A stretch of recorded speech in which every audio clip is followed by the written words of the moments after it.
Hello my dear student, welcome back to debit credit classes. और यह है class 12 Indian economic development का chapter 5 rural development का part 2। हमने स्टार्ट कर दिया है वापस से इंडियन इकोनॉमिक डेवलपमेंट और उसका स्टार्ट कर चुके हैं चैप्टर 5 और चैप्टर 5 का पार्ट 1 आ चुका है। तो अगर अभी पहले वो नहीं देखा है तो पहले वो देख के आओ, उसके बाद ये वाला पार्ट देखना ताकि और अच्छे से समझ में आ जाए। चलो तो बिना कोई टाइम वेस्ट किए स्टार्ट करते हैं आज का अपना पार्ट 2 और कोशिश करेंगे कि इस पार्ट में ये वाला चैप्टर क्या हो जाए, ख़त्म हो जाए। ठीक है, आ जाओ भाई। तो भाई आज हमें कहाँ से स्टार्ट करना है? आज हमें स्टार्ट करना है एग्रीकल्चर मार्केटिंग, उसका मीनिंग और गोल। देखो भाई, एग्रीकल्चर मार्केटिंग से पहले मार्केटिंग समझते हैं कि मार्केटिंग क्या होती है। देखो मार्केटिंग, मार्केट से आया है ये। ठीक है, होता क्या है, प्रोडक्ट के बनने के बाद से लेके उसका मार्केट में बिकना, ये जो पूरा प्रोसेस होता है उसे क्या बोला जाता है? मार्केटिंग बोला जाता है। ठीक है, जैसे ही क्या होता है, कोई प्रोडक्ट बन जाता है तो उस प्रोडक्ट को बनने के बाद में, जैसे अगर अपन यहाँ पे एग्रीकल्चर मार्केटिंग की बात करें तो एग्रीकल्चर मार्केटिंग में क्या आता है, यहाँ पे जैसे ही हार्वेस्टिंग हो जाती है, जैसे ही मतलब फसल उग जाती है, तो फसल उगने के बाद से लेके उसका कस्टमर तक, मतलब फाइनल कंज्यूमर तक बिकने को क्या बोला जाता है? जो भी पूरा प्रोसेस होता है उसे बोलते हैं भाई मार्केटिंग। और ये कौन सी मार्केटिंग हो जाती है? एग्रीकल्चर मार्केटिंग हो जाती है। तो इसमें होता क्या है, देखो हार्वेस्ट हो गई, हार्वेस्ट होने के बाद में फसल का कटना। ठीक है, कटने के बाद मतलब ग्रेन्स को अलग कर लेना। जैसे वीट होता है तो वीट आपने देखा होगा उसमें लगता है, तो उसको पूरा स्ट्रॉ मतलब उससे अलग कर लेना। ठीक है, वीट अलग होता है, देखा ना, हार्वेस्टर चलता है तो हार्वेस्टर से क्या होता है, वीट अलग होता जाता है और जो भूसा रहता है उसका वो अलग होता जाता है। ठीक है, फिर उसके बाद में क्या की जाती है, उसकी प्रोसेसिंग की जाती है। ठीक है, उनकी ग्रेडिंग की जाती है। जैसे अगर मैं वीट की बात करूँ, राइस की बात करूँ, तो अलग अलग क्वालिटी के वीट आते हैं, अलग अलग क्वालिटी की राइस आती है। उसको क्या किया जाता है? ग्रेड किया जाता है। ठीक है, फिर ग्रेडिंग करने के बाद में उन्हें क्या किया जाता है भाई? उनको प्रोसेस मतलब उनको पैकेज किया जाता है।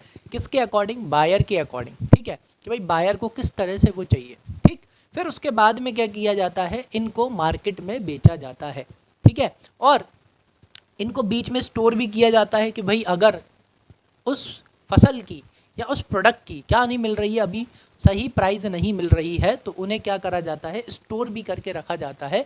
तब तक के लिए स्टोर करके रखा जाता है जब तक मैं मार्केट में उनकी अच्छी प्राइस या सही प्राइस नहीं मिल रही होती। ठीक है ना। फिर उसके बाद में उन्हें मार्केट में क्या करा जाता है? बेचा जाता है। तो ये जितना भी पूरा प्रोसेस है इसे क्या बोला जाता है? एग्रीकल्चर मार्केटिंग बोला जाता है। और भाई एग्रीकल्चर को इम्प्रूव करने के लिए, या एक तरह से बोलूँ रूरल डेवलपमेंट के लिए, एग्रीकल्चर मार्केटिंग का इम्प्रूव होना बहुत ही ज़रूरी है। क्योंकि इसी प्रोसेस से क्या होता है, जो आपके फार्मर्स होते हैं उन्हें अपनी फसलों का अच्छा दाम मिल पाएगा। जितना अच्छा एग्रीकल्चर मार्केटिंग होगा उतने अच्छे उनको अपनी फसलों के दाम मिलेंगे। जितना अच्छा उन्हें दाम मिलेगा, जितनी अच्छी उनकी इनकम होगी, उतना ही डेवलपमेंट किसका होगा? रूरल एरिया का होगा। चलो आ जाओ, तो इसी के साथ स्टार्ट करते हैं। क्या होता है भाई एग्रीकल्चर मार्केटिंग और उसका मीनिंग? जैसे कि मैंने आपको बताया, agriculture marketing is a process that take place after harvesting. कहाँ से? हार्वेस्टिंग के बाद से चालू होता है, till the final sale of the consumers produce, sorry, till the final sale of the farmers produce. तो जो मतलब हार्वेस्ट करने के बाद से कब तक चलता है एग्रीकल्चर मार्केटिंग का प्रोसेस? जब तक फार्मर अपनी प्रोड्यूस को, यानी अपनी हार्वेस्ट को, अपनी फसल को कहाँ ना बेच दे, मार्केट में बेच देता है, तब तक चलता है ये प्रोसेस। ठीक है, जैसे ही फार्मर ने बेचा, ये प्रोसेस क्या हो जाता है? ख़त्म हो जाता है। जिसमें देखो अगर अपन स्टेप की बात करें, सबसे पहला क्या होता है? असेंबलिंग। असेंबलिंग मतलब कि भाई अपने जो फार्मर ने अपनी लैंड पे जितनी भी क्या लगाई है बेटा, क्रॉप्स लगाए हैं, उसको पहले वो कलेक्ट करता है। That is collecting the harvest crop at the farm, sorry, आ जाओ। तो क्या करता है भाई फार्मर? अपना पहले जितनी भी उसने क्या करी है, हार्वेस्टिंग की है, जितनी भी उसने सॉरी क्रॉप्स लगाए हैं, कल्टीवेशन किया है, उन सभी क्रॉप्स को वो क्या करते हैं बेटा? असेंबल मतलब एक तरह से कलेक्ट करते हैं। कलेक्ट करने के बाद उनकी क्या की जाती है? प्रोसेसिंग की जाती है। देखो जैसे कि वीट लगता है, राइस लगता है, तो उनका क्या रहता है? वेस्ट रहता है, जो प्लांट रहता है, जो स्टोर रहता है, ऊपर लगता है, उन्हें अलग किया जाता है, थ्रेशर के थ्रू किया जाता है कि नहीं? आ जाओ नेक्स्ट। इसके बाद क्या था? Basic processing like separating स्ट्रोस from the grains, grains को अलग कर लिया जाता है ना, जैसे कि मैंने आपको बताया। देन क्या होता है भाई? ग्रेडिंग, ग्रेडिंग की जाती है। भाई अलग अलग तरह के क्या होता है? वीट होता है ना, राइस होता है, तो भाई उसकी ग्रेडिंग की जाती है कि भाई कौन सी क्वालिटी का वीट है, कौन सी क्वालिटी का राइस है। तो sorting the produce according to the quality, good, average या पुअर। ठीक। फिर उसकी क्या की जाती है भाई, पैकेजिंग की जाती है। अब पैकेजिंग किसके हिसाब से की जाती है, पैकेजिंग की जाती है भाई आपके बायर की नीड को देखते हुए उसकी क्या की जाती है, पैकेजिंग की जाती है। तो packaging crops as per the buyers और मार्केट नीड्स, उनको क्या किया जाता है भाई, स्टोर भी करके रखा जाता है। क्यों स्टोर करके रखा जाता है, क्यों, देखो कभी कभी क्या होता है ना, फसल का सही दाम नहीं मिल रहा होता, तो उसको वेयर हाउसेज में, कोल्ड स्टोरेज में क्या करके रखा जाता है, स्टोर करके रखा जाता है, जब तक मार्केट में उसकी अच्छी प्राइस ना मिल रही हो। एटलीस्ट इतना तो मिले कि भाई अपना जो फार्मर हैं उन्हें क्या मिल जाए, प्रॉफिट कमा लें, है कि नहीं। आ जाओ, तो क्या करा जाता है, keeping produce safely for future sale when prices may be better, storing भी की जाती है इसी प्रोसेस में। फिर क्या किया जाता है, selling and distribution, selling to buyers या ट्रेडर्स या consumers at the right time and the place. फिर उसके बाद में क्या किया जाता है, जैसे ही सही टाइम आता है, सही टाइम क्या होता है, सही टाइम वो होता है जब डिमांड ज़्यादा हो, डिसेंट प्राइस मिल रही हो या अच्छी प्राइस मिल रही हो, तो उस टाइम पे क्या कर दिया जाता है, बेच दिया जाता है, या तो ट्रेडर्स को बेच दिया जाता है, ठीक है, या तो बायर्स को बेच दिया जाता है, या तो कंज्यूमर्स को ही बेच दिया जाता है। जी हाँ, कहीं के फार्मर्स क्या करते हैं, कुछ जगह के फार्मर्स राइस उगाते हैं, राइस को उगाने के बाद ये सब करते हैं, उसको बकायदा पैक भी करते हैं, बकायदा 5 किलो के, 10 किलो के, 20 किलो के कट्टे जैसे बनाते हैं और उन्हें खुद ही फिर डायरेक्ट की तरह बेचते हैं, मार्केट में बेचते हैं सीधे कंज्यूमर्स को। समझ में आया कि नहीं आया, तो ऐसे भी कर सकते हैं। और फार्मर्स क्या करते हैं भाई, ये सब करने के बाद में ग्रेडिंग व्रेडिंग करने के बाद कहाँ लाते हैं, मंडी में लाते हैं और सीधी अपनी फसल मंडी में किसको बेच देते हैं, ट्रेडर्स को बेच देते हैं, ठीक है, ये भी कर सकते हैं। और एक ये पूरा प्रोसेस मैंने आपको बता दिया, ठीक है। चलो भाई, तो इसका मेन गोल क्या है, इसका मेन गोल ये है कि भाई अपन किसको हेल्प कर सके, फार्मर को हेल्प कर सके, ताकि उन्हें अपनी फसलों के अच्छे दाम मिले। The aim is not just to sell crops in the market but to help the farmers to get the best possible price for their produce through proper handling, ताकि अच्छे से हैंडल किए जाए उनकी हार्वेस्ट को, स्टोरेज किया जाए, and marketing activities. और कौन सी एक्टिविटीज़, मार्केटिंग एक्टिविटीज़ से, यानी ग्रेडिंग से, प्रोसेसिंग से, पैकेजिंग से, उनकी जो फसलें हैं उनका उन्हें क्या मिल सके, अच्छा दाम, अच्छी प्राइस मिल सके, ठीक है। आ जाओ नेक्स्ट चीज़ देखते हैं भाई, measures to improve agriculture marketing. Agriculture marketing को इम्प्रूव करने के लिए सरकार ने क्या करा है, रेगुलेटेड मार्केट्स। कैसे मार्केट, रेगुलेटेड मार्केट्स, यानी जहाँ पर क्या होते हैं, रूल्स एंड रेगुलेशंस फॉलो किए जाते हैं। क्यों किए जाते हैं, ताकि जो फार्मर्स हैं उन्हें अपनी फसल के अच्छे दाम या सही दाम मिल सके। जैसे कि स्पेशल मार्केट सेटअप करे गए and managed by the market committee. और इस कमेटी में कौन कौन होता है, इस कमेटी में एक बंदा गवर्नमेंट का होते हैं, फार्मर्स होते हैं, और कौन होते हैं, ट्रेडर्स होते हैं, ठीक है। इंश्योर्स फेयर वेटिंग, ठीक है, ये इंश्योर करते हैं कि भाई जो वेट, क्योंकि क्या होता है ना, मंडी में जब ट्रॉली आती हैं, ठीक है, या एक तरह से ट्रक भी आते हैं भाई, कुछ फार्मर्स का इतना माल होता है कि वो ट्रक में आता है ना, ज़्यादातर तो यहाँ पे मतलब मध्य प्रदेश में ट्रॉलियों में माल आता है, ट्रक्स में भी माल आता है, तो उनका क्या किया जाता है बेटा, वेट किया जाता है। तो इंश्योर्स फेयर वेटिंग के भाई जो वेटिंग हो रही है, जो वजन तुलाई हो रही है फसल की, वो कैसी हो, एकदम सही हो, ट्रांसपेरेंसी हो, तो एकदम पारदर्शिता हो भाई, ठीक है, and fair prices to the farmers, और फार्मर को क्या मिले, एकदम फेयर प्राइजेस मिले, ठीक है, उनको एकदम सही दाम मिले उनकी फसलों के लिए। Need to expand rural market, भाई अपने को ज़रूरत है कि अपन ये जो रूरल मार्केट्स हैं उन्हें क्या करें, एक्सपेंड करें। आज के टाइम पे अपन को 27,000 रूरल मार्केट्स चाहिए, तब जाके अपन एग्रीकल्चर मार्केटिंग को और इम्प्रूव कर पाएंगे और अपने फार्मर्स को और अच्छी और सही फैसिलिटीज़ दे के उनकी फसलों के सही दाम उन्हें दिलवा पाएंगे, ठीक है। आ गई बात समझ में कि नहीं। Next, provision of physical infrastructure.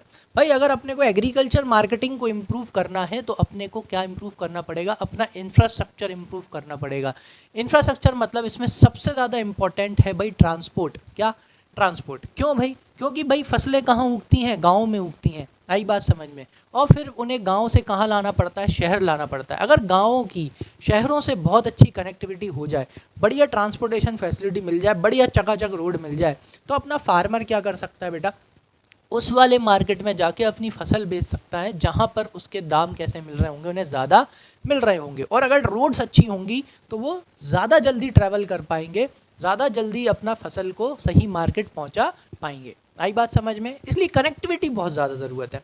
Includes roads हो गए, चाहे रेलवेज़ हो गए, स्टोरेज हो गया, एंड प्रोसेसिंग यूनिट्स। भाई इनका इम्प्रूवमेंट चाहिए, रोड्स हों ताकि बढ़िया ट्रैवलिंग कर सकें, मतलब अपनी फसल को एक जगह से दूसरी जगह अपनी हार्वेस्ट को ले जा सकें, ठीक है। रेलवेज चाहिए, वही सेम उसके लिए स्टोरेज चाहिए, है ना। वेयर हाउसेस चाहिए भाई अपने फार्मर्स के लिए, ताकि वो अपनी फसलों को उन वेयर हाउसेस में क्या करके रख सकें भाई, स्टोर करके रख सकें अपने एग्रीकल्चर प्रोड्यूस को। जब तक उन्हें सही दाम नहीं मिल रहे तब तक तो अपने को वेयर हाउस फैसिलिटीज़ भी चाहिए, कोल्ड स्टोरेजेस चाहिए, ठीक है, प्रोसेसिंग यूनिट्स चाहिए ताकि सही से क्या हो सके, ग्रेडिंग हो सके, ठीक है।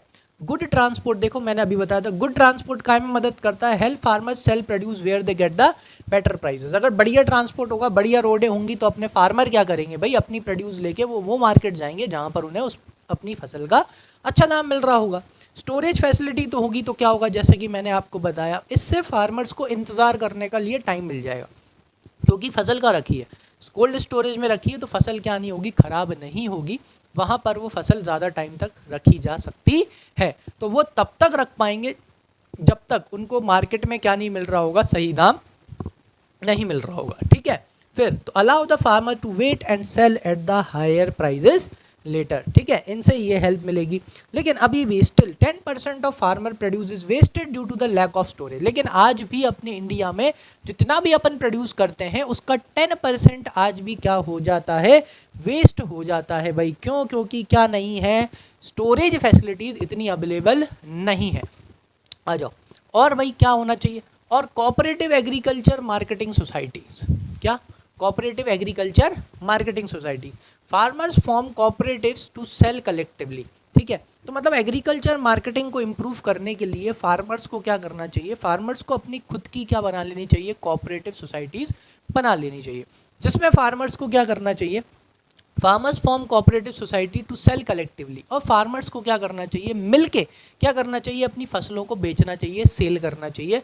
तो फिर उस प्राइस पे ही बिकेगी जिस प्राइस पे उनको प्रॉफिट हो रहा होगा। अगर सभी फार्मर्स अड़ जाएं कि भाई हमें इतने में ही बेचेंगे इस फसल को, इस ग्रेड की फसल को, तो भाई क्या होगा, मजबूरन खरीदना ही पड़ेगा। अगर इस तरह से अगर क्या हो जाए, इस तरह से अगर एक सोसाइटी बना लें फार्मर्स, तो एक इससे उनको हेल्प मिल जाएगी अच्छे प्राइजेस में, improves bargaining power and helps get better prices. इससे क्या होगा, उनकी बार्गेनिंग पावर बढ़ेगी। जब सभी फार्मर्स क्या कर लेंगे, तय कर लेंगे कि भाई इस तरह का गेहूँ हमें 4,000 रुपये या 5,000 रुपये में ही बेचना है, और कोई भी फार्मर तस से मस ना हो, तो इससे क्या होगी, उनकी बार्गेनिंग पावर क्या होगी, बढ़ेगी। क्योंकि जब सभी उस पर लगे हुए हैं तो कोई भी उनकी प्राइस तोड़ नहीं पाएगा, ठीक है। इससे उन्हें क्या मिलेगी, मदद मिलेगी बढ़िया प्राइसेस मिलने में अपनी फसल की, ठीक है। नेक्स्ट क्या है भाई, पॉलिसी इंस्ट्रूमेंट्स। क्या पॉलिसी इंस्ट्रूमेंट्स, यानी सरकार ने एग्रीकल्चर मार्केटिंग को इम्प्रूव करने के लिए कुछ पॉलिसीज़ बनाई, कुछ नीतियां बनाई, जिसमें सबसे पहली क्या है भाई, एमएसपी, मिनिमम सपोर्ट प्राइस। तो मिनिमम सपोर्ट प्राइस क्या होती है, government guarantee to buy produce at fixed price ensure minimum income, ठीक है। अगर है ना फार्मर की इनकम बाहर या मंडी में उचित दामों पे नहीं बिक रही है, तो फार्मर्स अपनी फसल लेके किसके पास जा सकते हैं भाई, गवर्नमेंट के पास जा सकते हैं, और गवर्नमेंट उन्हें एक एमएसपी यानी फिक्स्ड प्राइस में उस फसल को खरीदती है, जिससे कि उनकी एक मिनिमम इनकम हो जाती है, ठीक है। Buffer stock, food Corporation of India FCI, FCI क्या करता है भाई, एफसीआई मेंटेन करके चलता है व्हीट और राइस का रिजर्व, उसका स्टॉक मेंटेन करके चलता है। यानी जितना भी सरप्लस प्रोड्यूस होता है अपनी इकोनॉमी में, वो फार्मर्स से क्या कर लेते हैं, उसको खरीद के बफर स्टॉक मेंटेन करते हैं। और आपने क्लास 10th में पढ़ा होगा वो पब्लिक डिस्ट्रीब्यूशन सिस्टम, पीडीआई, ठीक है, पीडीएस, उसमें क्या किया जाता है, उसमें यही फसलों को, मतलब यही राइस को, वीट को क्या करा जाता है, कम दामों में जो आपके बिलो पॉवर्टी लाइन के होते हैं उन्हें बेच दिया जाता है। और जब किसी भी मतलब अपने देश में किसी भी राज्य में अगर फ्लड आ जाए, अर्थक्वेक आ जाए, तो उन्हीं के राहत पैकेजेस बना के क्या करे जाते हैं, पहुंचवाए जाते हैं, डिस्ट्रीब्यूट करवाए जाते हैं, ठीक है। तो Food Corporation of India maintains wheat and rice reserves to stabilise supply and prices, ठीक है। क्या बोलते हैं, सप्लाई को स्टेबलाइज करने के लिए और प्राइजेस को मेंटेन करने के लिए अपना जो एफसीआई होता है, फूड कॉर्पोरेशन ऑफ इंडिया होता है, वो स्टॉक मेंटेन करके चलता है। कौन सा स्टॉक, बफर स्टॉक, ठीक है। और कहाँ का इस्तेमाल होता है वो भी बता दिया, ये रहा भाई। Public distribution system, government distributes food grains at subsidised rates to the poor, ठीक है। तो जो भी फार्मर्स सरप्लस प्रोड्यूस करते हैं उन्हें सरकार उनसे खरीद लेती है एमएसपी पे, और अपना बफर स्टॉक मेंटेन करती है, और फिर वही फसलों को, मतलब वही राइस, वही व्हीट, उनको पब्लिक डिस्ट्रीब्यूशन सिस्टम्स के थ्रू किनको बांटती है, किनको बेचती है, एक तरह से बहुत ही कम दामों में, बिलो पॉवर्टी लाइन में जो होते हैं उन्हें। आ गया समझ में, क्लियर है। तो इस तरह से अपनी सरकार क्या कर रही है भाई, एग्रीकल्चर मार्केटिंग को इम्प्रूव कर रही है। लेकिन अभी भी way ahead for agriculture marketing, अभी भी भाई बहुत इंप्रूवमेंट की ज़रूरत है। फर्स्ट इंप्रूवमेंट मेड क्या भाई, government measures like regulated markets, MSP, PDS, storage and cooperatives have improve the system. हाँ, तो अपन ने जो गवर्नमेंट ने जो कुछ मेजर्स उठाए कि भाई रेगुलेटेड मार्केट जैसे कि मंडी हो गई, ठीक है, उनने एमएसपी लेके आए, पब्लिक डिस्ट्रीब्यूशन सिस्टम, ठीक है, उसके लिए वो लोग बफर स्टॉक फार्मर से खरीद लेते हैं, storage facilities, warehouses, cooperatives. इससे क्या हुआ है, जो एग्रीकल्चर मार्केटिंग का जो सिस्टम है वो थोड़ा क्या हो गया है, इम्प्रूव हो गया है। सेकंड क्या, that is challenges still remaining, अभी भी जो चैलेंजेस हैं भाई वो क्या क्या हैं। Small marginal farmers are still forced into distress sale to money lenders and agents. आज भी क्या है, जो कि छोटे फार्मर्स हैं, मार्जिनल फार्मर्स हैं, आज भी वो जल्दबाजी में क्या कर देते हैं, अपनी फसलें किसको बेच देते हैं, मनी लैंडर्स को बेच देते हैं। उसके पीछे का रीज़न ये है कि भाई छोटा फार्मर्स है, वो ट्रैक्टर करके कहाँ अपनी फसल मंडी में लेके आएगा, लाना ले जाना, फिर उसके बाद में उसका पूरा खर्चा। तो इस वजह से कितने ही मनी लेंडर्स हैं, कितने ही एजेंट्स हैं जो कि स्मॉल और मार्जिनल फार्मर्स की फसल काय में खरीद लेते हैं, कम दामों में खरीद लेते हैं बीच में ही। 90% of agriculture marketing is still controlled by private traders. अभी भी मतलब कि 90% एग्रीकल्चर मार्केट उनको कौन कंट्रोल कर रहा है, प्राइवेट ट्रेडर्स कंट्रोल करते हैं। While government agencies and cooperatives handles only 10%। Government agencies और कोऑपरेटिव सोसाइटी सिर्फ 10% ही हैंडल करती हैं, मतलब समझ गए ना, बिल्कुल। आ जाओ थर्ड क्या दिया है, what needs to be done. तो भाई अपन को क्या करना चाहिए, expand government and cooperative participation in marketing. भाई गवर्नमेंट को क्या करना चाहिए और एक्सपेंड करना चाहिए, ठीक है, और जो कोऑपरेटिव सोसाइटीज़ हैं या कोऑपरेटिव्स हैं उनको पार्टिसिपेट करना चाहिए किसमें, मार्केट में, ताकि जो अपने फार्मर्स हैं उनको अपनी फसलों के सही से सही या मतलब उचित दाम उनको क्या कर सके, मिल सके। क्योंकि जो ये प्राइवेट ट्रेडर्स हैं जो 90% मार्केट क्या कर रहे हैं, कंट्रोल कर रहे हैं, तो मैंने बताया समझ गए, मतलब इसका ये था कि वो लोग क्या कर रहे हैं बेटा, वो कोशिश करते हैं कि जितना हो सके कम से कम में वो फार्मर से क्या ले लें, फसलें ले लें, मतलब उनकी क्या ले लें, एग्रीकल्चर प्रोड्यूस ले लें। क्योंकि जितना कम में वो उनसे लेंगे उतना उनको फ़ायदा होगा, वो आगे जाके बड़े बिजनेस हाउसेस, कंपनीज और इनको क्या करेंगे, उनके एग्रीकल्चर प्रोड्यूस बेचेंगे और बीच में क्या कमाएंगे बेटा, प्रॉफिट कमाएंगे। अच्छा, ठीक है। Then provide better infrastructure. भाई सरकार को क्या करना चाहिए, बढ़िया अच्छा इंफ्रास्ट्रक्चर प्रोवाइड कराना चाहिए, किसका, स्टोरेज का, ताकि फार्मर्स अपनी फसलों को मतलब अपनी एग्रीकल्चर प्रोड्यूस को क्या करके रख सकें, स्टोर करके रख सकें, जब तक उनको क्या नहीं मिल रहा है, मार्केट में सही प्राइजेस नहीं मिल रहे। ट्रांसपोर्ट अच्छा होना चाहिए, क्योंकि कितने तो स्मॉल और मार्जिनल फार्मर्स ऐसे गाँवों में होते हैं बेटा जिनकी कनेक्टिविटी क्या नहीं होती, अच्छी नहीं होती, जिसके वजह से वो अपनी फसलें कहाँ नहीं ला पाते, मंडी में नहीं ला पाते टाइम पे, और टाइम पे सही दामों में नहीं बेच पाते।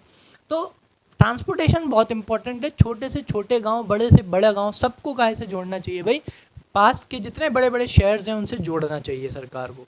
कोल्ड चेन्स क्या भाई, कोल्ड चेन्स, ठीक है, तो ये सब चीज़ें होनी चाहिए ताकि इससे अपना क्या हो, और अपना एग्रीकल्चर मार्केटिंग क्या हो जाए, इम्प्रूव हो जाए। आ जाओ, ensure fair prices and reduce dependency on the private middleman. ठीक है भाई, अपने को क्या कोशिश करना चाहिए कि जितने भी अपने फार्मर्स हैं उनको क्या मिल सके, फेयर प्राइजेस मिल सके, ठीक है, और जो डिपेंडेंसी है किन के ऊपर, प्राइवेट मिडिलमैन्स के ऊपर, वो क्या हो जाए, कम हो सके। ठीक है, क्योंकि जो बीच में जो प्राइवेट मिडिलमैन्स होते हैं यही क्या कर देते हैं, प्राइजेस को तोड़ देते हैं, जिसके वजह से फार्मर्स को अपने एग्रीकल्चर प्रोड्यूस की सही प्राइजेस नहीं मिलती। Strengthen direct farmers to consumer market and digital platforms. ठीक है, मतलब कि और अपन क्या कर सकते हैं, एग्रीकल्चर मार्केटिंग को इम्प्रूव करने के लिए अपन है ना, जो फार्मर्स है ना, फार्मर्स क्या करें, डायरेक्ट किसको बेचें, कंज्यूमर्स को बेचें। तो अगर फार्मर्स डायरेक्ट कंज्यूमर को बेचेंगे, डायरेक्ट मार्केट में बेचेंगे या डिजिटल प्लेटफॉर्म्स पे बेचेंगे, तो उनको क्या मिलेगा, उनको अपने एग्रीकल्चर प्रोड्यूस की सही प्राइजेस मिल जाएंगी। आई बात समझ में कि नहीं आई? आ जाओ, नेक्स्ट क्या दे रखा है, नेक्स्ट है alternatives, that is emerging marketing challenges. चलो तो अल्टरनेटिव्स देखते हैं भाई। ए ray of hope, Y needed, क्यों चाहिए भाई, अपने को इसलिए चाहिए क्योंकि जो स्मॉल और मार्जिनल फार्मर्स हैं वो यूजुअली क्या सफ़र करते हैं, लॉसेस बिकॉज ऑफ मिडिलमैन। ठीक है, अपने को अल्टरनेटिव मार्केटिंग चैनल्स चाहिए जिससे कि जो ये स्मॉल और मार्जिनल फार्मर्स हैं जिनको क्या हो रहा है, ज़्यादातर क्या हो जाता है, लॉसेस हो जाता है, तो इनको अपन लॉसेस से बचा सके, खासतौर से मिडिलमैन से बचा सके। New marketing channel gives them direct access to the consumers and companies ensuring fair prices. तो ये जो न्यू मार्केटिंग चैनल्स हैं उसमें क्या है, उसमें जो ये स्मॉल और मार्जिनल फार्मर्स है ना, ये डायरेक्ट किसके कांटेक्ट में आती हैं, बड़ी कंपनीज़ के कांटेक्ट में आती हैं और ये अपनी agriculture produce directly in companies को बेच सकती हैं। तो बीच में से कौन हट गया भाई? यस, मिडिल मैन हट गया, जिससे कि इन फार्मर्स को कैसा प्रॉफिट मिलेगा, कैसे प्राइजेस मिलेंगे, अच्छे प्राइजेस मिलेंगे, ठीक है, जिससे इन्हें फेयर प्राइजेस मिलेंगे। सेकेंड क्या है? डायरेक्ट सेल टू कंज्यूमर्स, ठीक है। Farmer sell directly in special markets without middle man. Example Punjab, Haryana, Rajasthan में क्या है भाई? अपनी मंडी है जहाँ पर जो अपने फार्मर्स है ना वो सीधा किसको बेचते हैं? कंज्यूमर्स को बेचते हैं, ठीक है। पुणे में क्या है? पुणे में हट्स पर मंडी है, वहाँ पर भी यही होता है। आंध्र प्रदेश तेलंगाना में रैथू बाजार है, ठीक है, और तमिलनाडु में उजहवर संडीज है, ठीक है। मतलब ये एक तरह से मंडियां हैं जहां पर फार्मर्स क्या करते हैं? अपनी एग्रीकल्चर प्रोड्यूस डायरेक्टली किसको बेचते हैं बेटा? कंज्यूमर्स को बेचते हैं। चलो नेक्स्ट देखते हैं।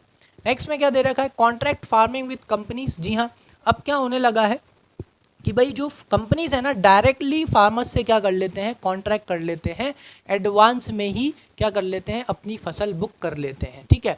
नेशनल एंड मल्टीनेशनल कंपनी जैसे कि रिलायंस रिटेल हो गया, directly buy from the farmers. ये डायरेक्टली किससे बाय करती हैं भाई? फार्मर्स से बाय करती हैं। और इसके लिए ये लोग क्या करते हैं? एडवांस में क्या दे देते हैं? पेमेंट्स भी दे देते हैं। पहले से ही डिसाइड हो जाता है कि भाई फसल की क्या प्राइस रहेगी और उस प्राइस पे जो फार्मर्स होते हैं वो इन बड़ी कंपनीज़ को अपनी फसल बेच देते हैं, जिससे कि इनको अच्छा खासा प्रॉफिट भी हो जाता है और इन्हें बढ़िया प्राइजेस भी मिल जाती हैं, ठीक है। तो इससे क्या होता है? बढ़िया एडवांस पेमेंट मिल जाता है। Predetermined prices reducing price risk, ठीक है, पहले से ही प्राइस फिक्स हो जाती है, जिससे कि प्राइस रिस्क क्या हो जाता है? कम हो जाता है, या कहें एक तरह से खत्म ही हो जाता है। इससे बेनिफिट क्या होगा भाई? मार्केट बढ़ेगा, ठीक है, इससे फार्मर्स की इनकम सिक्योरिटी होगी और इससे उनका एक्सप्लॉयटेशन यानी उनका जो शोषण हो रहा है, यानी कि जो उनको उनकी फसलों के दाम मिलना चाहिए वो जो नहीं मिल रहा है उसे बोलते हैं शोषण। देखो भाई, शोषण मतलब एक्सप्लॉयटेशन का मतलब होता है शोषण होना। शोषण का मतलब ये होता है कि भाई जिस चीज़ के 20,000 मिलने चाहिए उस चीज़ के 10,000 ही मिल रहे हैं, इसे बोलते हैं एक्सप्लॉयटेशन। समझ में आई बात? नहीं, किसी का शोषण करना। तो वो क्या हो जाएगा? कम हो जाएगा, क्योंकि मिडिल मैन हट जाएंगे। मिडिल मैन हट जाएंगे तो अपने फार्मर्स का शोषण होना बंद हो जाएगा, कम हो जाएगा, जिससे उनको अच्छी प्राइजेस मिलेंगे। चलो, तो अभी हम बात कर रहे थे, अभी तक अपन ने बात करा था लिंगरिंग चैलेंजेस के बारे में, जो कि पहले से ही चले आ रहे हैं।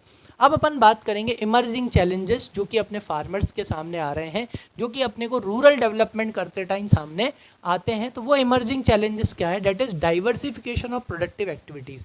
अभी भी अपने फार्मर्स क्या नहीं कर रहे हैं भाई? वो खेती कर रहे हैं तो वो खेती ही कर रहे हैं, ठीक है। एक और जो चैलेंज ये है कि भाई अपने फार्मर्स को क्या करना चाहिए? खेती के साथ साथ उनको जो खेती से जुड़ी हुई और भी अलाइड एक्टिविटीज़ हैं वो भी करना चाहिए। जैसे कि खेती के साथ साथ डेयरी फार्मिंग की जा सकती है कि नहीं की जा सकती? साउथ में कितनी जगह खेती के साथ साथ वो लोग क्या करते हैं बेटा? मछली पालन भी करते हैं, ठीक है। खेती के साथ साथ हॉर्टिकल्चर किया जा सकता है, सब्जियां उगाई जा सकती हैं, है ना। तो ऐसे और भी चीज़ें हैं, पशुपालन हो गया, ऐसे और भी चीज़ें हैं जो कि क्या करी जा सकती हैं? खेती के साथ की जा सकती हैं, ठीक है। Diversification activities and organic farming, ये तो भाई और भी ज़्यादा इंपॉर्टेंट टॉपिक है। चलो आ जाओ, पहले बात करेंगे डाइवर्सिफिकेशन ऑफ प्रोडक्टिव एक्टिविटीज, जिसमें सबसे पहला क्या है बेटा? एनिमल हस्बेंड्री, है कि नहीं। फार्मर्स को क्या करना चाहिए अपने यहाँ के कि भाई उनको एग्रीकल्चर के साथ साथ यानी कल्टीवेशन के साथ साथ उनको एनिमल हस्बेंड्री यानी पशुपालन भी करना चाहिए, जिससे क्या होगा? देखो भाई, रेयरिंग लाइफ स्टॉक, जैसे कि पोल्ट्री हो गई है ना, वो क्या बोलते हैं यार, सॉरी, अरे दिमाग से ही निकल गया एकदम से, वो मुर्गी पालन, वो फार्म होता है ना, हाँ वो, ठीक है। कैटल पालना, ठीक है, बफेलोस पालना, गोट पालना, शीप पालना, ठीक है। तो ये सब चीज़ें पालते हैं, तो इससे क्या होता है भाई? ये अपनी एक्स्ट्रा इनकम क्या कर सकते हैं? जनरेट कर सकते हैं। जैसे कि इसमें सबसे अच्छा एग्जांपल मैं आपको बताऊं, जैसे गाय बफेलो पालने का फ़ायदा क्या होता है कि भाई आप एग्रीकल्चर के साथ साथ आप अपनी क्या बोलते हैं, डेयरी फार्मिंग भी करो। जब तक क्या होता है 2-3 महीने जब तक फसल लग रही है तब तक आपकी एक अलग से इनकम आती रहेगी, गाय से, दूध से, दही से, घी से, है ना। कुछ लोग क्या करते हैं भाई, ये भी पालते हैं भाई, मुर्गी पालन भी करते हैं। तो पता है ना आपके यहाँ पे मीट के उस पर बिकता है ये। आगे आ जाओ। Also called life stock farming या डिफरेंट फ्रॉम क्रॉप फार्मिंग, ठीक है। तो इसे क्या बोला जाता है? इसे लाइफ स्टॉक फार्मिंग बोला जाता है, जो कि बिल्कुल डिफरेंट है किससे? क्रॉप फार्मिंग से। तो ये क्यों करना चाहिए? उसके पीछे का रीज़न ये है क्योंकि ये फार्मर को एडिशनल इनकम दे देती है, ठीक है। फार्मिंग के साथ साथ, ठीक है। स्टेटस इन इंडिया, इंडिया में क्या स्टेटस है भाई, लाइफ स्टॉक अगर कंपोजिशन देखें तो पोल्ट्री कितना है भाई 61% है, कैटल और बफेलो कितने हैं 22% है, गोट शीप कितने हैं 16% है, ठीक है।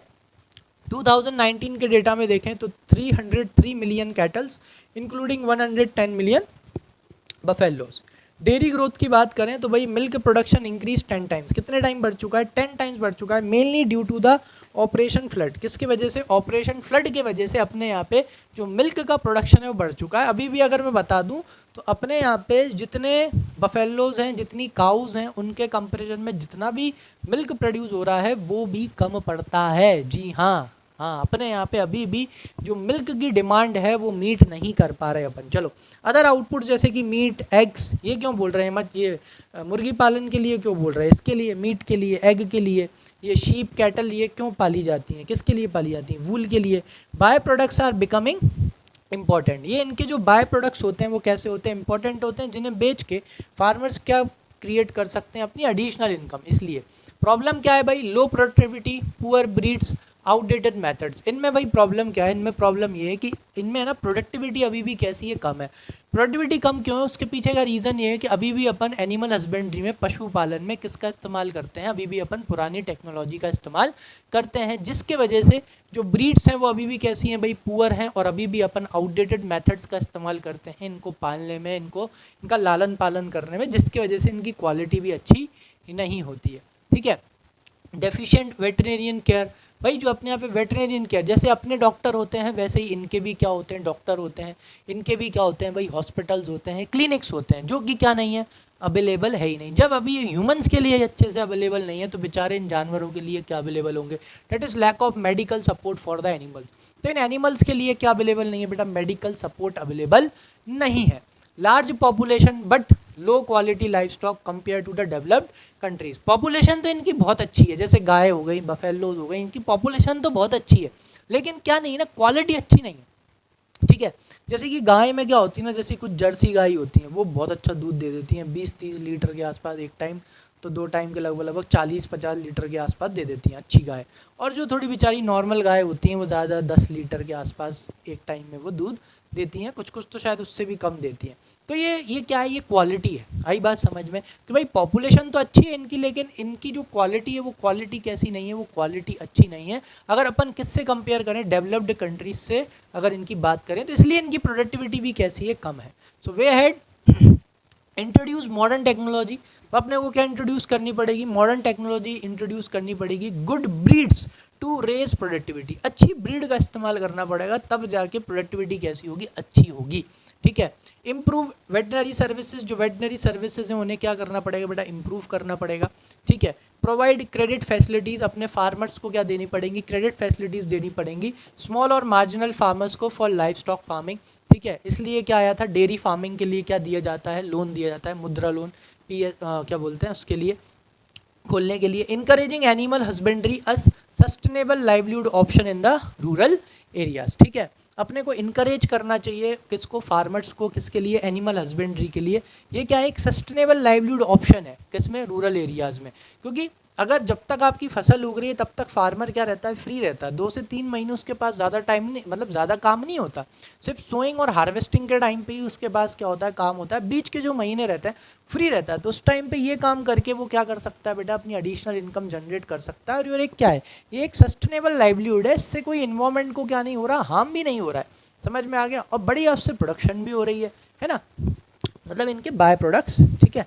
आ जाओ नेक्स्ट क्या भाई, फिशरी। दूसरा क्या है भाई, मछली पालन। ये कहाँ चलता है, fishery in India, West Bengal हो गया, आंध्र प्रदेश, केरला, महाराष्ट्र, जो भी अपने उसके पास में है, गुजरात हो गया, तमिलनाडु हो गया, are principal states in India where fishery is an important source of livelihood in the rural areas, ठीक है। तो यहाँ के जो रूरल एरियाज़ हैं, जहाँ की अपना वेस्ट बंगाल, आंध्र प्रदेश, आप मैप में देखोगे ये सारे आपको समुद्र के पास मिलेंगे, ठीक है। महाराष्ट्र, गुजरात हो गया, तमिलनाडु हो गया, ये प्रिंसिपल स्टेट है जहाँ पर जो मेन लाइवलीहुड अर्न किया जाता है वो काय से अर्न किया जाता है बेटा, यस, फिशरीज से, ठीक है, मछली पालन से किया जाता है, ठीक है, या पकड़ते भी हैं।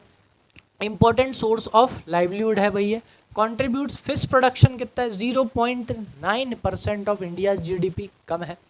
Growth supported by higher government budget allocation, ठीक है, इनकी ग्रोथ तभी हो सकती है जब तक गवर्नमेंट क्या नहीं करेगी, और ज़्यादा बजट इस सेक्टर में या इस एक्टिविटी में, इकोनॉमिक एक्टिविटी में अलॉट करेगी। तो innovation in fisheries and aquaculture, क्या करना पड़ेगा इसे और प्रमोट करने के लिए, इससे जो मतलब जो भी लाइवलीहुड इसके ऊपर डिपेंड है वो और इसमें अच्छा कमा सकें, उसके लिए भाई इनोवेशन करना पड़ेगा, किसमें, फिशरीज़ में और एक्वा कल्चर में, ठीक है। यहाँ पे रोल क्या होता है वुमन का यहाँ पे रोल है, woman not much involve in fish production और उसमें इनका रोल नहीं होता, ज़्यादातर इनका रोल होता है मार्केटिंग में, समझ में आया, ये बेचने का काम करते हैं। देखो इधर इस वाले काम में इनने इस तरह से काम बांट रखा है, जो वुमेन्स होती हैं क्या होती है, जो वुमेन्स होती हैं ये इनको मार्केट में जाके बेचने करने का काम किसका होता है, वुमेन्स का होता है।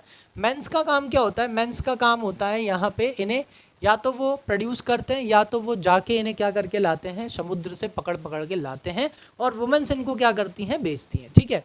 बट जैसे यहाँ लिखा है, but play a big role in the fish marketing, that is 60% in export marketing, 40% in internal marketing, ठीक है। बेचने का काम ज़्यादातर किसका होता है, वुमेन्स का होता है, ठीक है।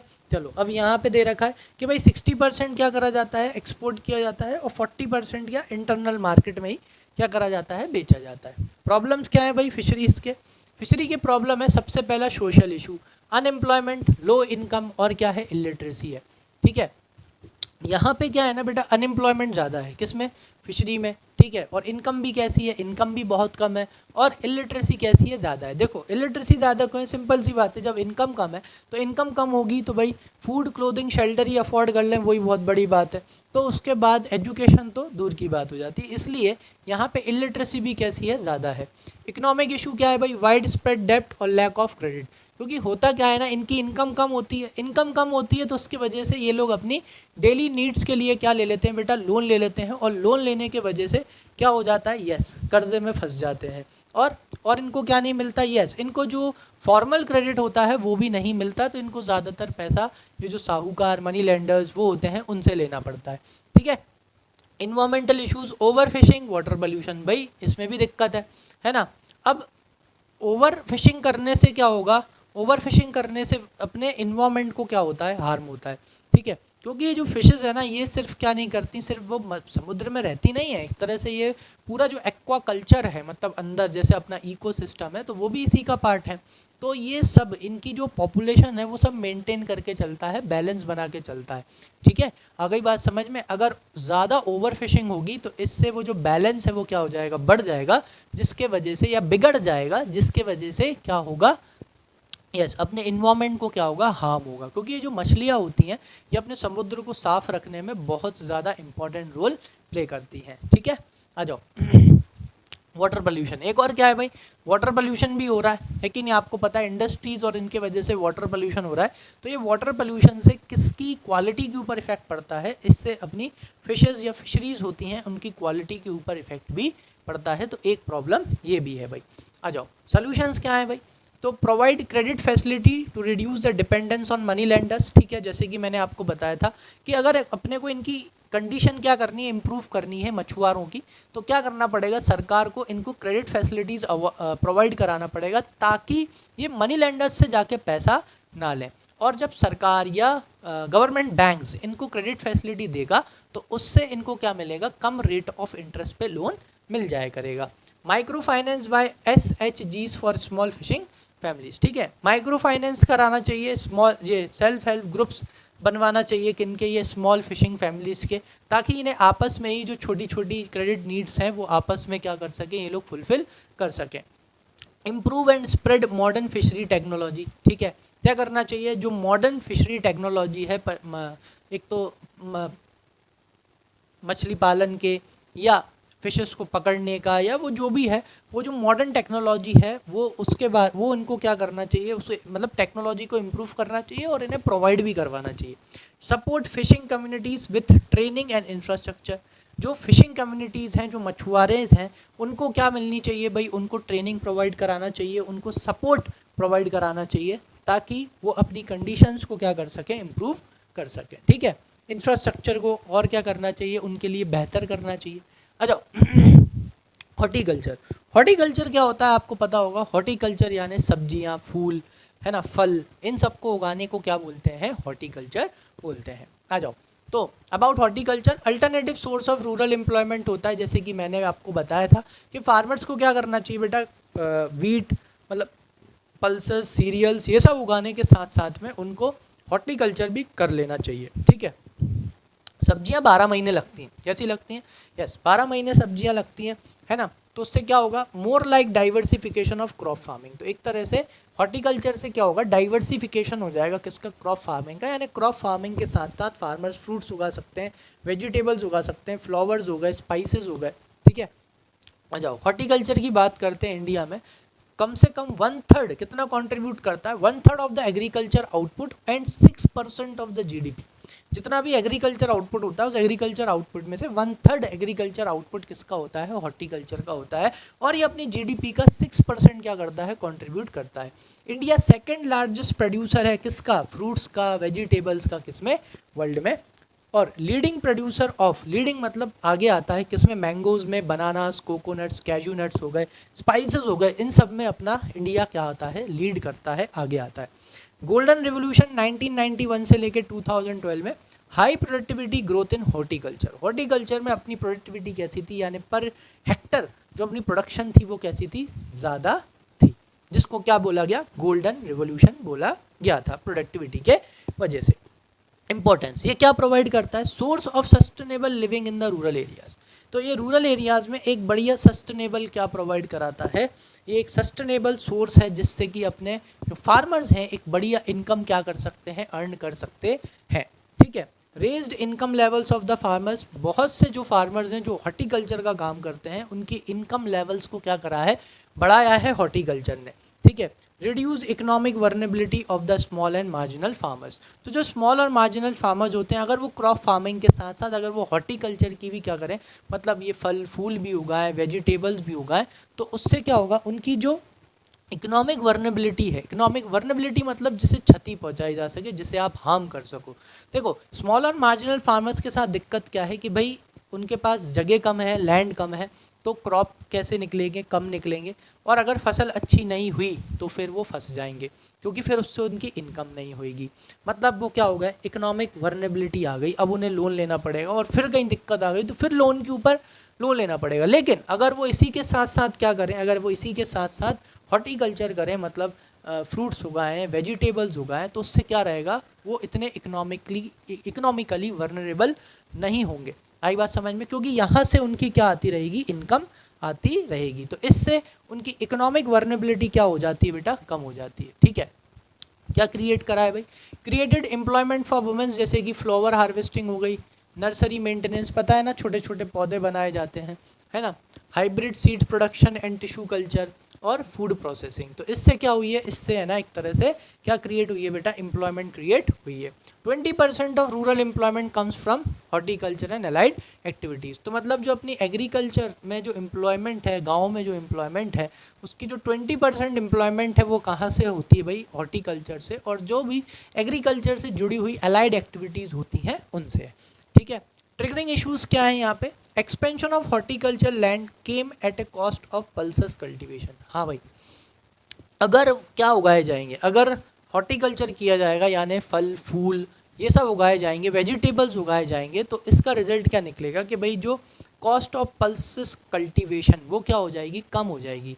वीट, राइस, सीरियल्स, पल्सेस, इन सब की क्या हो जाएगी, एरिया कम हो जाएगा ना, तो इनका प्रोडक्शन क्या हो जाएगा, कम हो जाएगा। एक तो ये दिक्कत है। रिजल्ट, शॉर्टेज ऑफ पल्सेस होगा जिसकी वजह से हाई प्राइजेस होंगी और उनका रिड्यूस क्या हो जाएगा, कंजम्पशन रिड्यूस हो जाएगा।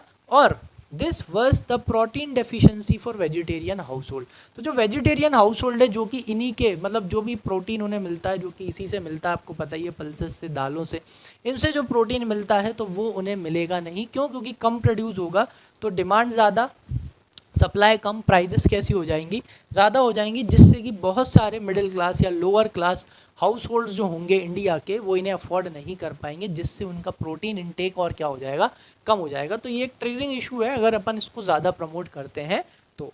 ठीक है, तो भाई क्या ज़रूरत है भाई, तो इन्वेस्टमेंट नीडेड इन, तो अपने को भाई इन्वेस्टमेंट करना है काय में, इलेक्ट्रिसिटी में और इरीगेशन फैसिलिटीज़ में, कोल्ड स्टोरेज और स्मॉल प्रोसेसिंग यूनिट्स में, better marketing linkages, improved technology and डेसिमिनेशन।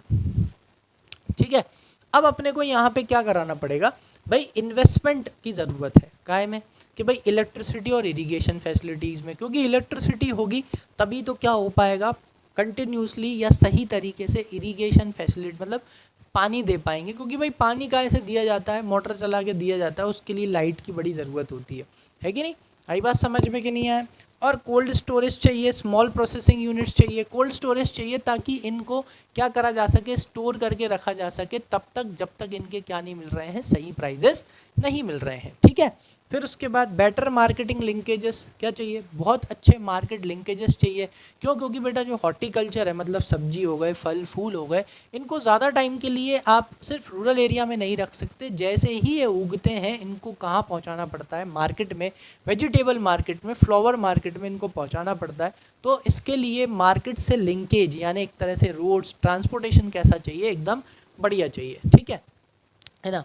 Improved technology, और टेक्नोलॉजी भी कैसी होनी चाहिए भाई, इम्प्रूव्ड होनी चाहिए, ताकि इनकी प्रोडक्टिविटी क्या कर सकें, अपन बढ़ा सकें। ठीक है, और डेसिमिनेशन का मतलब होता है प्रचार करना, यानी स्प्रेड करना, किसको, इन्फॉर्मेशन को, किससे रिलेटेड, लेटेस्ट टेक्नोलॉजी से रिलेटेड, लेटेस्ट जो भी अपग्रेडेशन आया है किसमें, एग्रीकल्चर से रिलेटेड, एग्रीकल्चर सेक्टर से रिलेटेड, और वो किस तक पहुंचाना, फार्मर्स तक पहुंचाना, ताकि वो इन लेटेस्ट टेक्नोलॉजीज़ का, इस इम्प्रूवमेंट्स का क्या कर सके, यूज़ कर सके, और इससे वो अपनी प्रोडक्टिविटी को क्या कर सके, बढ़ा सके। ठीक है, चलो भाई नेक्स्ट टॉपिक क्या है अपना, ऑर्गेनिक फार्मिंग। ऑर्गेनिक फार्मिंग में क्या होता है बेटा, ऑर्गेनिक फार्मिंग में जो अपनी कन्वेंशनल फार्मिंग होती है, जिसमें HYV seeds, chemical fertilisers, pesticides, insecticides का इस्तेमाल करके क्या की जाती है, फार्मिंग की जाती है, ये उससे बिल्कुल अपोजिट है।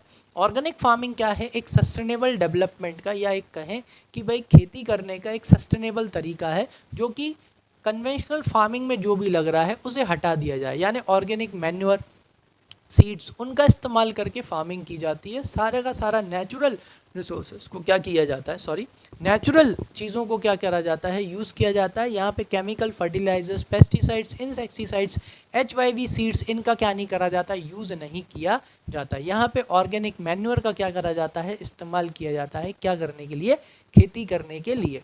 क्यों किया जाता है, उसके पीछे का रीज़न ये है, क्योंकि जब कन्वेंशनल फार्मिंग की जाती है तो उससे लैंड के ऊपर क्या पड़ता है, इफेक्ट पड़ता है, उससे वाटर कंटेमिनेट होता है, कौन सा, ग्राउंड वाटर, क्योंकि जो भी आप केमिकल फर्टिलाइजर्स, पेस्टिसाइड्स, इंसेक्टिसाइड्स आप फसलों पे छिड़क रहे हो, जब इरिगेशन, मतलब जब फसल में पानी दिया जाता है तो वो उस पानी के थ्रू कहाँ चला जाता है, नीचे जाता है। आ गई बात समझ में कि नहीं, क्लियर है। चलो आ जाओ पढ़ते हैं ताकि और अच्छे से समझ में आ जाए।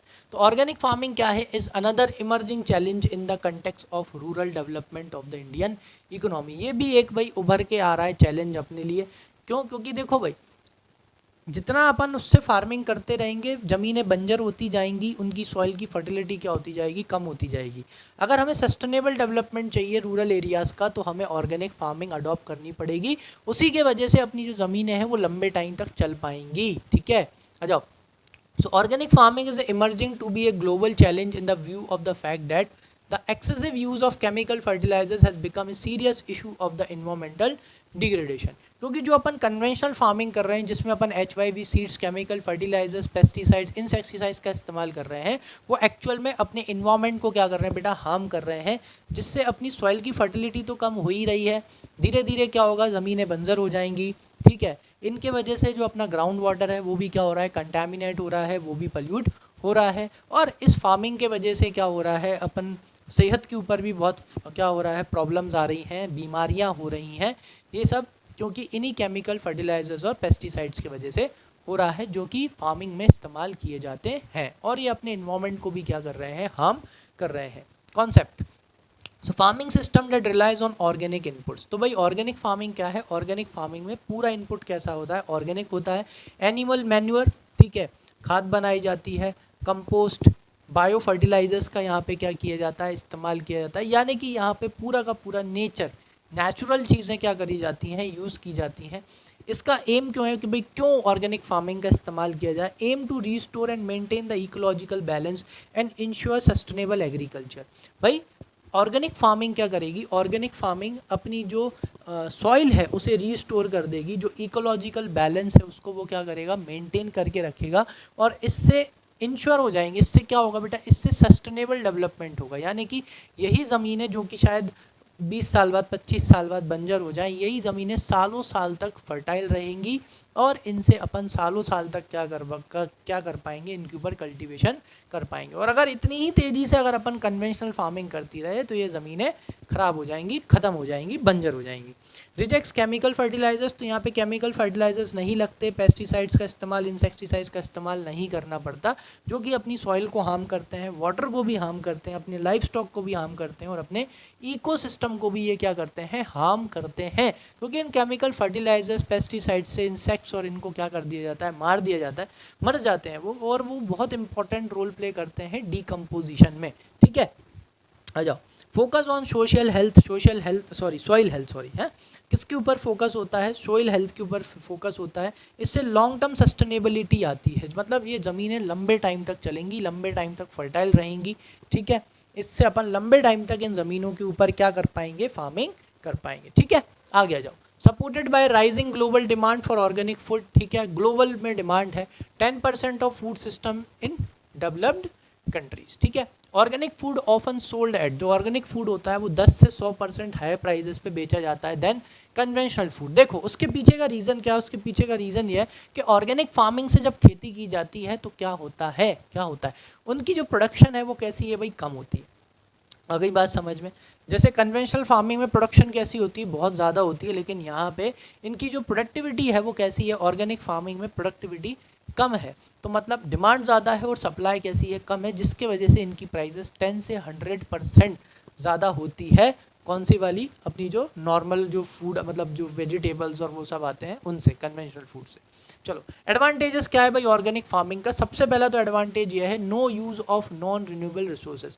जो नॉन रिन्यूएबल रिसोर्सेज हैं उनका यहाँ पे बिल्कुल भी क्या नहीं होता, इस्तेमाल नहीं होता। जैसे कि avoid petroleum based chemical fertilisers, भाई जो यहाँ पे केमिकल बेस्ड जो होते हैं, अपने पेट्रोलियम बेस्ड केमिकल फर्टिलाइजर्स का इस्तेमाल नहीं होता, जो कि क्या है, नॉन रिन्यूएबल है। यूजेस रिन्यूएबल, कैसे, किन चीज़ों का इस्तेमाल करते हैं भाई, रिन्यूएबल का, natural inputs, animal manure, composite, bio fertilisers, इनका यहाँ पे इस्तेमाल किया जाता है। ठीक है, दूसरा क्या है भाई, इन्वायरमेंट फ्रेंडली है, इससे ना तो अपना ग्राउंड वाटर पल्यूट होता है, ना तो अपना जो इकोलॉजिकल बैलेंस है उसमें किसी तरह का कोई डैमेज होता है। ठीक है, ये prevents nitrate pollution of the ground water. क्यों, क्योंकि जो आप केमिकल फर्टिलाइजर्स, पेस्टिसाइड्स, इंसेक्टिसाइड्स जब आप डालते हो, फर्टिलाइजर्स जो आप डालते हो केमिकल वाले, वो पानी के साथ मिलके कहाँ चले जाते हैं, ग्राउंड में चले जाते हैं, और ग्राउंड वाटर को क्या करते हैं, पल्यूट करते हैं। रिड्यूस इकोलॉजिकल बैलेंस, ठीक है, जो इकोलॉजिकल डैमेज है उसे वो ये क्या करता है, कम करता जाता है। ठीक है, थर्ड क्या है भाई, सस्टेन्स सॉइल फर्टिलिटी, सॉइल की फर्टिलिटी को लंबे टाइम तक के लिए क्या कर लेता है, ये सस्टेन कर लेता है। Animal manures, compost, improve soil structure and fertility, इससे सॉइल का स्ट्रक्चर अच्छा होता है, सॉइल की फर्टिलिटी क्या होती है, और अच्छी होती है। Unlike chemical fertilisers which degrade the soil, और जो केमिकल फर्टिलाइजर्स हैं वो धीरे धीरे क्या करते जाते हैं भाई, अपनी सॉइल को डिग्रेड करते चले जाते हैं। हेल्थियर एंड टेस्टियर फूड, ठीक है, फूड कैसा होता है, फूड यहाँ पे और ज़्यादा हेल्दी होता है, और ज़्यादा टेस्टियर होता है। आप ऑर्गेनिक सब्जी खाओ ना, ऑर्गेनिक टमाटर खा के देखना, उसका टेस्ट बिल्कुल ही अलग होता है, और बहुत हेल्दी भी होते हैं, ये न्यूट्रिशियस होते हैं। मोर न्यूट्रिशियस एंड सेफ़, बिल्कुल न्यूट्रिशियस, बिल्कुल सेफ़ है। क्यों, क्योंकि इनमें किसी भी तरह का केमिकल का इस्तेमाल नहीं किया जाता। Demand for organic food is rising globally despite higher cost, ठीक है, उसकी कॉस्ट ज़्यादा होने के बावजूद भी ऑर्गेनिक फूड की, या ऑर्गेनिक फसलों की, ऑर्गेनिक वेजिटेबल्स की, ऑर्गेनिक समझ गए ना, उसका क्या हो रहा है, डिमांड बढ़ता जा रहा है, भले ही उसकी प्राइजेस कैसी है, ज़्यादा है। ठीक है, फिफ्थ क्या है बेटा, low cost technology for small and marginal farmers. Small और मार्जिनल फार्मर्स के लिए क्या, ये बिल्कुल एक लो कॉस्ट क्या है भाई, टेक्नोलॉजी है। यहाँ पे किसी भी तरह के expensive HYV seeds, chemical fertilisers, pesticides, insecticides की क्या नहीं है, बिल्कुल ज़रूरत नहीं है। नो एक्सपेंसिव इनपुट पैकेज, भाई ये पूरा पैकेज ही आता है ना, साथ में चाहिए भाई, है कि नहीं। अगर HYV सीड्स लगा रहे हो तो फर्टिलाइज़र भी चाहिए, पेस्टिसाइड भी चाहिए, इंसेक्टिसाइड भी चाहिए, और अच्छी खासी इरिगेशन फैसिलिटी भी चाहिए, तो इन सब की ज़रूरत नहीं है। रिड्यूस रिस्क ऑफ इंडेप्टनेस, इससे फार्मर्स खाए से बच जाते हैं भाई, कर्जे से, और कर्जे के ऊपर कर्जा चढ़ने से वो क्या हो जाते हैं, बच जाते हैं। लिमिटेशन क्या है, ऑर्गेनिक फार्मिंग की भी लिमिटेशन है, लोअर यील्ड, जैसे कि मैंने आपको बताया था compare to conventional farming. Conventional farming के कंपैरिजन में जो प्रोडक्शन होती है, जो प्रोडक्टिविटी होती है, ऑर्गेनिक फार्मिंग में कैसी होती है, कम होती है, ठीक है। Shorter self life of organic produce, organic produce की जो लाइफ होती है वो भी कैसी होती है, कम होती है। कन्वेंशनल प्रोड्यूस की लाइफ कैसी होती है, ज़्यादा होती है, वो ज़्यादा टाइम तक ख़राब नहीं होते। लेकिन ऑर्गेनिक फूड की लाइफ ज़्यादा नहीं होती, वो जल्दी क्या हो जाते हैं, ख़राब हो जाते हैं।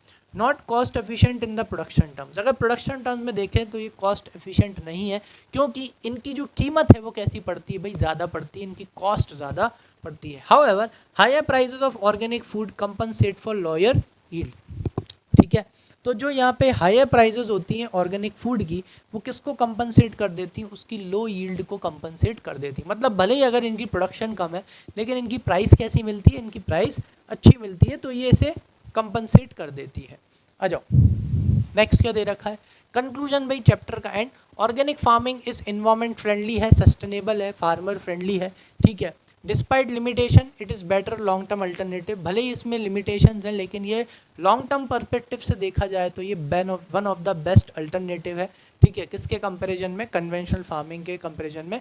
और ये सस्टेनेबल रूरल डेवलपमेंट को क्या करता है, सपोर्ट करता है। मतलब सस्टेनेबल डेवलपमेंट का मतलब एक ऐसा डेवलपमेंट जिसमें इन्वायरमेंट को हार्म ना हो और अपनी फ्यूचर जनरेशन्स को फ्यूचर में क्या ना करना पड़े, किसी भी तरह का कॉम्प्रोमाइज़ ना करना पड़े, ठीक है। चलो भाई, तो इसी के साथ अपना चैप्टर क्या होता है, ख़त्म होता है ना। अच्छे से समझ में आया हो तो लाइक कर दो, कुछ भी डाउट हो तो कमेंट कर दो, और अभी तक सब्सक्राइब ना किया हो तो सब्सक्राइब कर दो, ठीक है। तो इसी के साथ चैप्टर ख़त्म होता है, मिलते हैं अपने नेक्स्ट चैप्टर में। तब तक के लिए थैंक यू, और कोई भी डाउट हो तो कमेंट सेक्शन में मेंशन कर देना। तब तक के लिए कीप लर्निंग।